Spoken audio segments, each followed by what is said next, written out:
She was just cleaning the hotel lobby floor when her life changed forever. A phone call in Dutch revealed a hidden gift, and within days, a billionaire CEO turned her from invisible staff to his most trusted ally. Watch how this unexpected twist unraveled years of injustice and gave rise to something greater. Tell us where you're watching from in the comments, and now, let's begin. The elegant marble lobby of the Grand Vista Hotel sparkled under the midday sun. But the only thing on Naomi Blake's mind was the dirt stain she couldn't quite scrub from the corner tile.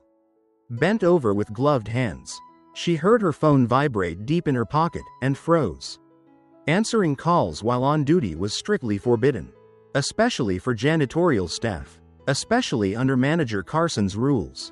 But when Naomi saw the number, her breath caught. It was from overseas, a number she recognized.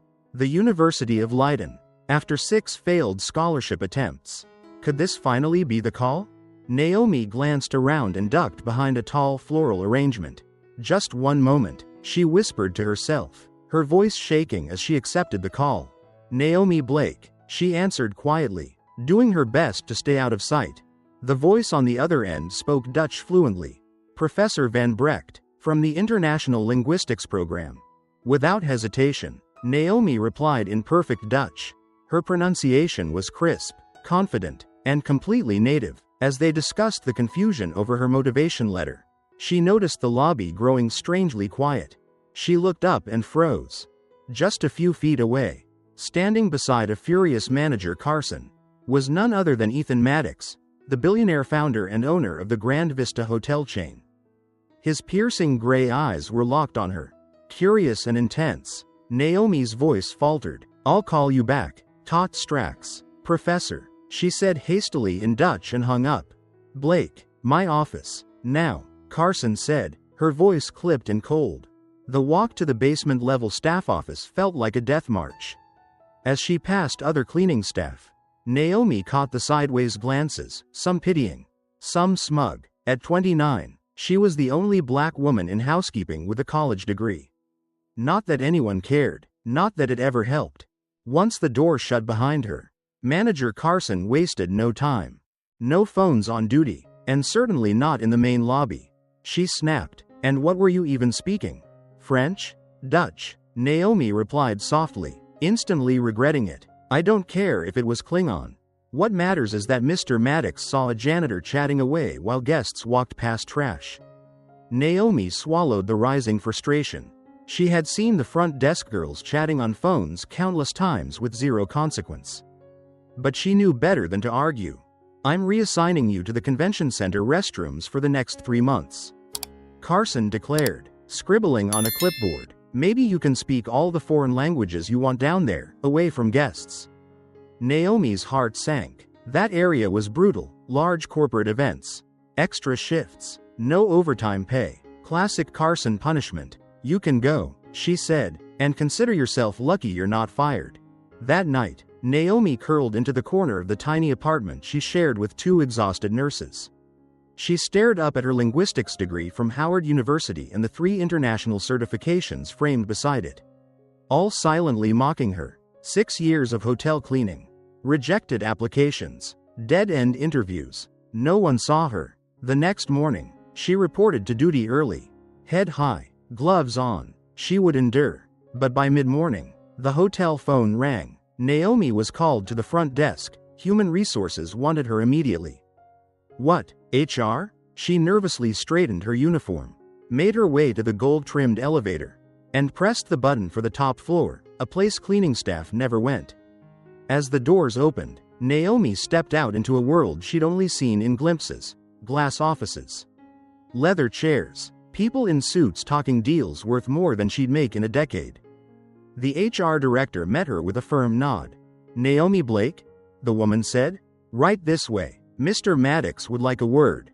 Naomi blinked. "Mr. Maddox?" She was led down a bright hallway into the largest office she'd ever seen. Floor-to-ceiling windows with views of the skyline, minimalist furniture, and in the center, seated behind a sleek desk, was Ethan Maddox, the billionaire. He looked up from a folder and said plainly, "Dutch, Mandarin, Spanish, French, correct?" Naomi's voice caught. "Why, yes. I had HR pull your records after I overheard your call yesterday. Maddox said, closing the file. Bachelor's in linguistics. Top 3% of your class. Multilingual. And yet you've been mopping my hotel floors for 6 years? Naomi didn't answer. She didn't have to. Maddox continued. Why? I've applied for internal positions.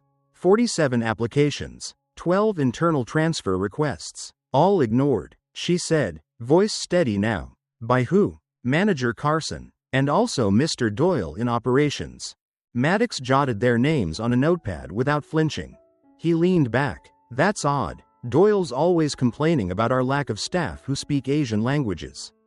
Especially before major conferences. What Naomi didn't know, what no one knew, was that Maddox had quietly launched an internal audit a few months ago. Something hadn't been adding up. Turnover among black and brown staff was unusually high, and upper management seemed blind to rising customer complaints. And now, standing before him was the puzzle piece he hadn't expected to find in a janitor's uniform. I'll get to the point, Maddox said. Tomorrow begins a high-stakes trade summit with Dutch and Chinese executives. We need someone who can handle both languages and understands cross-cultural etiquette. Naomi blinked. You want me to clean their rooms? Maddox chuckled lightly. No, I want you to act as our interim international relations coordinator. Naomi almost laughed. You're joking. $5,000 a week. Starting now. She gripped the chair arm. That was more than she earned in 3 months. Why me? Because I heard you speak Dutch like a native. Because your resume tells me you're exactly what this hotel claims to be looking for. And because I believe something is very wrong with how talent like yours is being handled here. An hour later, Naomi exited the executive suite with a new ID badge clipped to her blouse. She had full system access, a temporary office, a new uniform, and a sense of purpose she hadn't felt in years. As she passed Manager Carson near the elevators, the woman did a double take. Blake, what are you doing up here without your cart? Naomi gave a polite smile. Ms. Carson, I'm now working as the International Relations Coordinator. Mr. Maddox's appointment. Carson's mouth opened, then closed. You're not qualified. Actually, Naomi said calmly, I have a degree in linguistics from Howard. 6 certifications. And fluency in 6 languages, including Dutch and Mandarin. My credentials have been in the HR database for 6 years. Carson stammered, but Naomi simply nodded and walked past. Head held high. She had waited 6 years for this moment. And it was only the beginning. Naomi was officially a part of something she had only dreamed about. As she walked into the HR department that afternoon, her steps felt lighter. Her shoulders, for the first time in years, were not weighed down by invisibility. At the HR desk, she was greeted by someone new, a young woman with a bright smile and glasses too big for her face. Naomi Blake? She asked. Yes, Naomi said, cautiously. I'm Ava Ramirez, new recruitment analyst. I've only been here 3 months. But I've read your file. Honestly, I couldn't believe someone with your background was assigned to janitorial. Naomi blinked, unsure how to respond. I even tried asking Mr. Doyle about it, Ava added, lowering her voice, but he shut me down instantly. Naomi's eyes narrowed slightly. Of course he did. As Ava processed her promotion paperwork, she leaned over and whispered, I'm so glad you're finally being seen. Later that evening, Naomi entered the VIP conference room where she would prepare the welcome materials for the Dutch-Chinese summit. She reviewed the event documents already printed by the operations team, and immediately spotted something alarming. The Mandarin translations were deeply flawed. The tone was incorrect, the phrasing overly casual, and in some places even insulting. One passage suggested that a business collaboration was a small favor, which in Mandarin corporate context could be interpreted as disrespectful. She began correcting everything manually. As she was finishing, she heard footsteps. Ethan Maddox was standing at the doorway, watching her silently. How did you know it was wrong? He asked, his voice calm but curious. Naomi didn't hesitate. This section refers to strategic partnerships. The term used here implies a minor favor, which would offend most Chinese executives.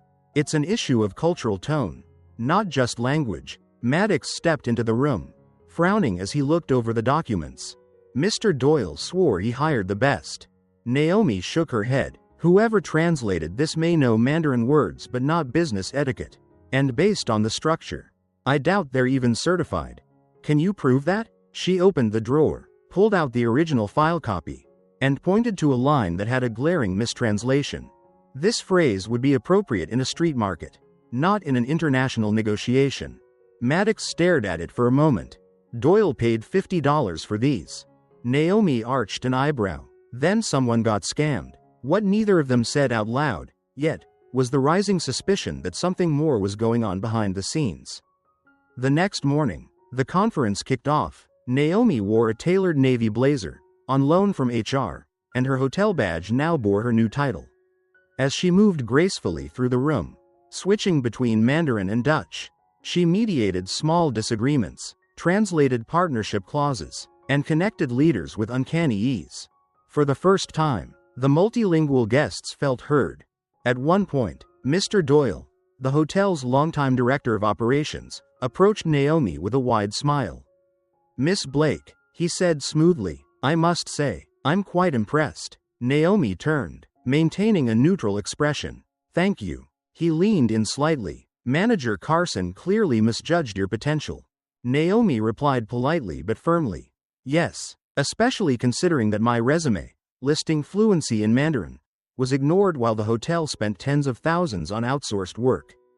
Doyle's smile faltered. That's unfortunate. Perhaps we never. I received confirmation emails every time I submitted, including the one pointing out serious issues in the translations used for last year's summit.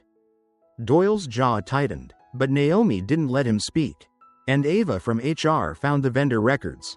She added, "The translation company is owned by your niece, isn't it?" Doyle went pale. "That's ridiculous. No one's accusing anyone, yet," Naomi said with a calm, almost clinical tone. "But if the errors I just corrected had made it into the final documents, this hotel could have lost multiple partnerships, possibly millions." Then she walked away. By the third day of the conference, Naomi had earned the respect of nearly every international guest. During a lunch break, one of the Dutch businessmen approached her with wide eyes. "Wait, Naomi Blake? The same Naomi Blake who wrote that paper on syntactic drift in business Dutch?" he asked. Stunned, Naomi nodded slowly. "Yes, I did." The man laughed with delight and called over two of his colleagues. "I've cited your work, twice. We studied it during a lecture at Rotterdam Business School." Naomi flushed with surprise. At the back of the room, Ethan Maddox watched it all unfold. While the crowd gravitated toward Naomi, he saw Doyle standing in the corner, stiff and expressionless. It was clear, Doyle had underestimated the wrong woman. But Naomi wasn't finished. That night, as she reviewed more of the translation records with Ava, a disturbing trend emerged. All the past Mandarin translations, over a dozen contracts, were riddled with similar mistakes. All of them had been completed by the same company, owned by Ashley Doyle. No formal certification, no relevant degree, just family ties. Even worse, the rates charged were 3 times the standard industry cost. The next morning, Naomi spotted a young woman nervously stepping out of the executive elevator with Doyle. She carried a folder labeled Master Contract, Final Translation. Naomi leaned closer as they passed.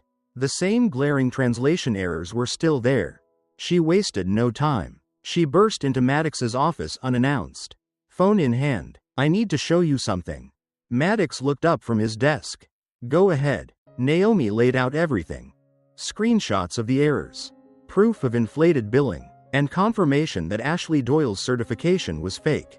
The errors could damage business relationships, but the nepotism and financial abuse behind the scenes were even more dangerous. Just then, Ava from HR entered, her face pale. "Mr. Maddox, I found something else. 5 years of hiring records. Every single Black or Latina candidate with qualifications above entry level?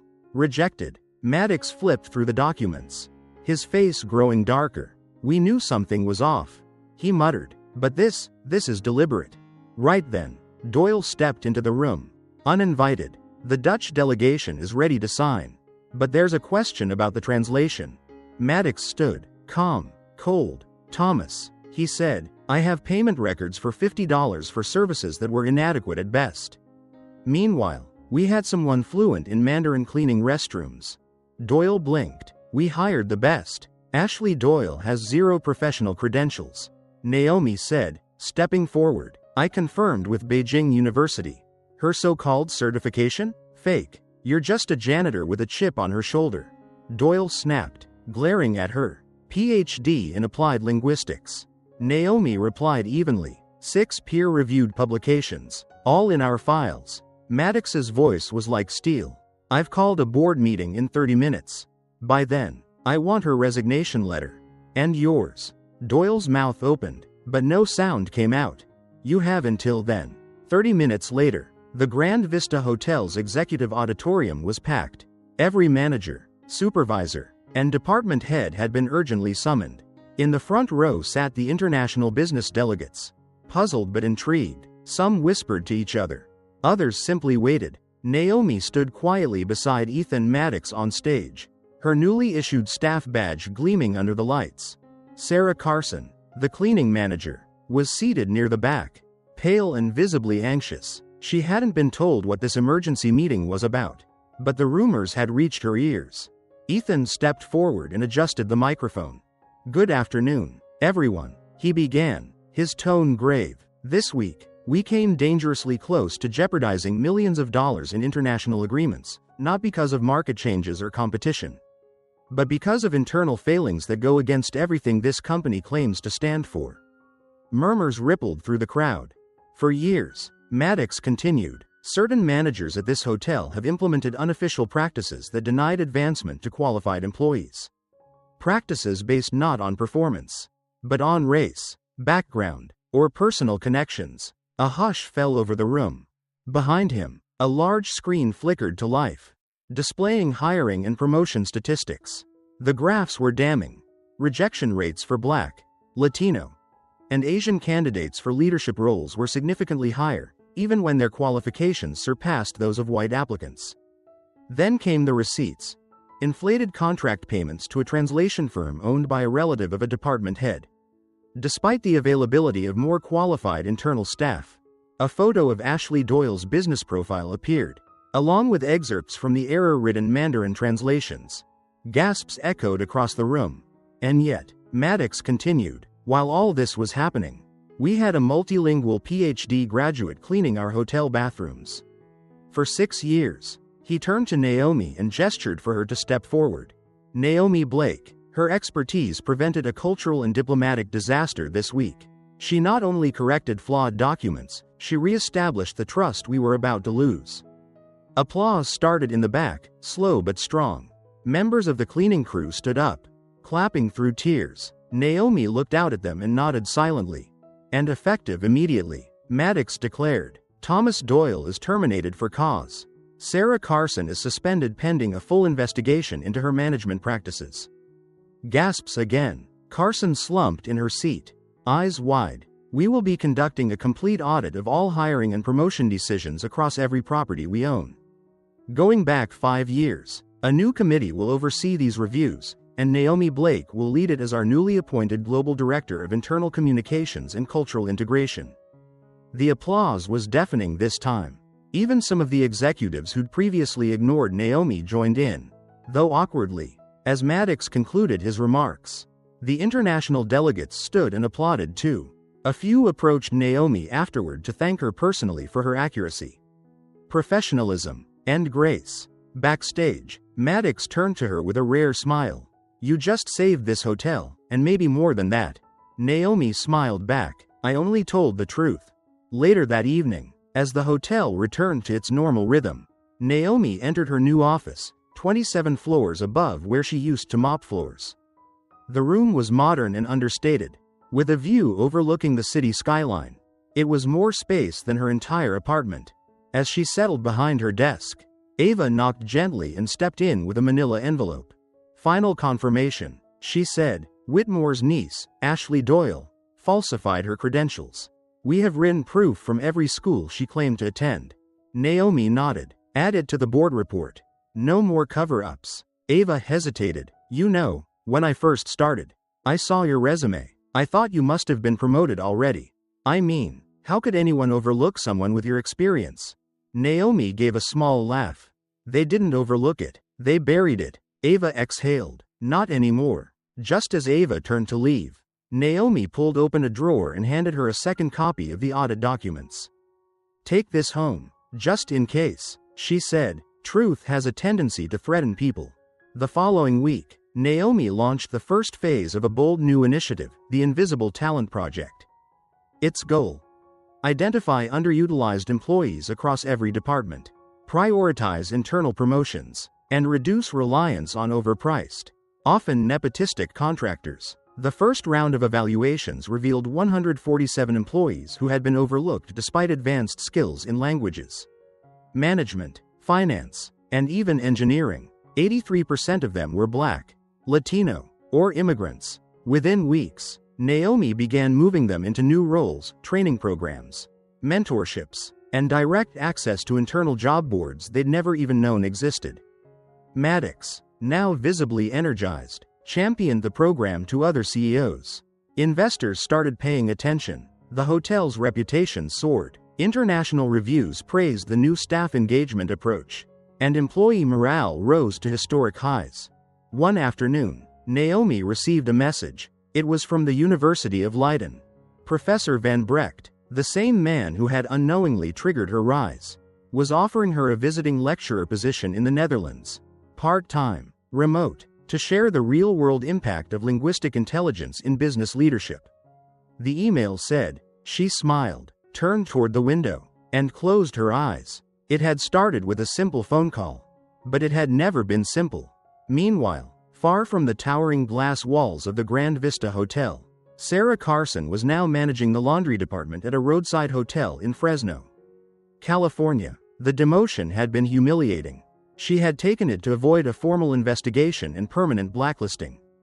Every time she saw a multilingual guest, she flinched. Every time she passed a Black woman in uniform, she looked away. Thomas Doyle, once the untouchable director of operations, was now a ghost in the industry. No hotel chain would touch him. The whispers of nepotism, discrimination, and embezzlement had become shouts. According to rumors, he now worked nights at a budget motel off the interstate in Arizona, managing maintenance calls and front desk check-ins. Ashley Doyle, his niece, was forced to return all earnings from her translation services.